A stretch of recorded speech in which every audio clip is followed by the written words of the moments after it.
बिस्मिल्लाहिर्रहमानिर्रहीम। हर किस्म की बीमारियों से हिफाजत की दुआ। आज कल जिस तेजी से बीमारियां फैल रही हैं, किसी से मख्फी और पोशीदा नहीं। ऐसी सूरत हाल में हमारे लिए ज़रूरी है कि उन दुआओं का एहतमाम करें जो अहादीस मुबारका में मुख्तलिफ बीमारियों से हिफाजत के लिए वारिद हुई हैं, क्योंकि बीमारी का इलाज जैसे दवा से होता है, इसी तरह मसनून दुआओं और कलिमात से भी अल्लाह ताला बीमारियों को टालते हैं।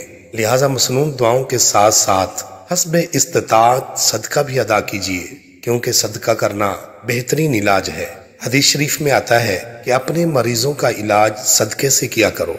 सदका बीमारियों को दूर करता है, इसलिए हस्ब तौफीक सदका अदा करते रहें। नीज हर किस्म की बीमारियों से हिफाजत के लिए सुबह शाम 3-3 मरतबा इस मसनून दुआ को अपना विर्द और मामूल बना लें। इंशाअल्लाह हर किस्म की मूजी बीमारियों से महफूज रहेंगे।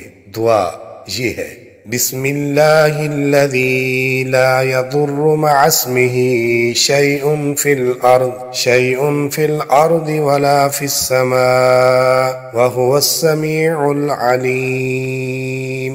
मैं उस अल्लाह के नाम के जरिए से पनाह मांगता हूँ जिसके नाम की बरकत से जमीनों आसमान की कोई चीज नुकसान नहीं पहुंचा सकती, और वो सुनने वाला जानने वाला है।